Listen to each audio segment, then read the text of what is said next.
بسم اللہ الرحمن الرحیم۔ پہلی صدی ہجری کا واقعہ ہے جب مدینہ منورہ، کوفہ اور بصرہ تین بڑے اسلامی شہر آباد تھے جن کو مسلمانوں نے آباد کیا تھا،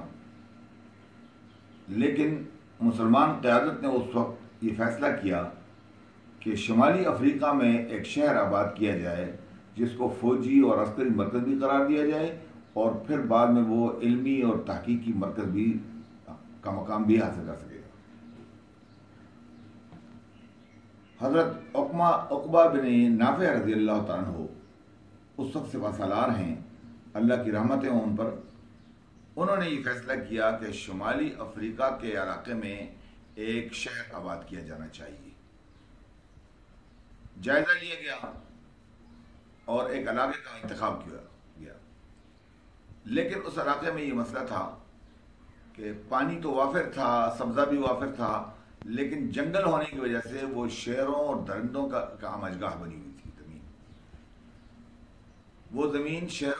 شیروں کی اور درندوں کی آمجگاہ بنی ہوئی تھی۔ لہذا حضرت عقبہ بن نافع رضی اللہ عنہ نے یہ فیصلہ کیا کہ جنگلی درندوں اور شیروں حیوانات کے نام ایک خط بھیجا جائے جس میں آپ نے لکھا کہ شیروں، درندوں اور جنگلی حیوانات، تم اللہ کی مخلوق ہو، ہم بھی اللہ کے نبی کے فرستادہ ہیں اور ہم اللہ کے بندوں کو اللہ کا پیغام پہنچانے کے لیے آئے ہیں۔ ہم اس علاقے میں ایک شہر آباد کرنا چاہتے ہیں، لہذا تم یہ جنگل ہماری ضرورت کے لیے خالی کرو۔ حضرت عقبہ کے حکم پر اللہ تعالیٰ نے درندوں کو اس قابل بنایا کہ 3 دن کے نوٹس پر انہوں نے وہ پورا شہر خالی کر دیا، اور لوگوں نے دیکھا کہ کئی شیرنیاں اپنے بچوں کو اپنے منہ میں اٹھا کر شہر سے باہر کی طرف جا رہی ہیں، اور کئی شیر اور درندے اور چیتے، بھیڑیے شہر خالی کر رہے ہیں۔ 3 دن کے نوٹس پر شہر خالی ہو گیا اور مسلمانوں نے وہاں پر قیروان نامی شہر آباد کیا۔ یہ قیروان پہلی فوجی چھاونی بھی تھی اور بعد میں علمی اور تحقیقی مرکز بھی مسلمانوں کا بنا جو 100% مسلمان آبادی پر مشتمل تھا۔ اس واقعے سے مقصود میرا یہ ہے کہ مسلمانوں پر جب بھی کوئی تکلیف آتی ہے تو وہ اللہ کی طرف رجوع کرتے ہیں، اور اس رجوع میں عوام الناس کے ساتھ ساتھ مسلمانوں کی قیادتیں، ان کے حکمران اور ان کے فوجی جرنیل جو ہوتے ہیں وہ بھی شامل ہوتے ہیں۔ سب سے پہلے وہ اللہ کی طرف رجوع کرتے ہیں اور پھر قوم کو اللہ کی طرف رجوع کی دعوت دیتے ہیں۔ اس پیغام میں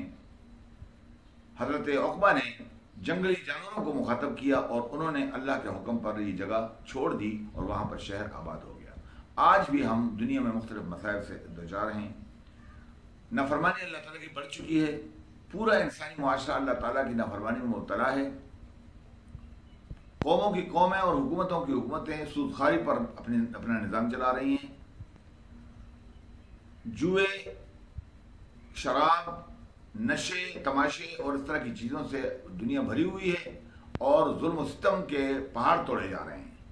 اس انسانی معاشرے میں فلسطین کے لوگ بھی دکھ کی زندگی گزار رہے ہیں، کشمیر کے لوگ بھی دکھ کی زندگی گزار رہے ہیں، افغانستان کے لوگوں میں نے 15 لاکھ شہداء پیش کیے، ایک عالمی سرخ سویرے کی نظر کر دی، اور لیکن اللہ تعالیٰ نے کا یہ حکم تھا کہ ان ظالم جابر حکمرانوں نے بالآخر مسلمانوں کے سامنے گھٹنے ٹیک دیے۔